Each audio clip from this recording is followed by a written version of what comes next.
Marian Rivera na huling may kasamang ibang babae ang asawang si Ding Dong.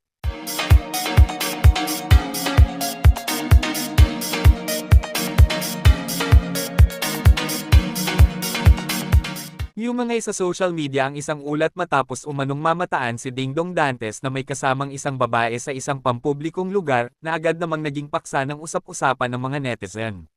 Dahil dito, maraming spekulasyon ang lumutang online, subalit mahalagang tandaan na ang mga larawang kumakalat at impormasyong ibinabahagi ay wala pang malinaw na konteksto o kumpirmasyon. Sa kasalukuyan, wala pang opisyal na pahayag mula kina Marian Rivera at Ding Dong Dantes kaugnay sa nasabing issue, kaya't patuloy ang panawagan na maging responsable sa pagbabahagi ng impormasyon at iwasan ang padalos-dalos na conclusion. And this are Chika for today mga ka-showbiz, sana nag-enjoy kayo. Don't forget to like, share, subscribe and click the notification bell for more updates.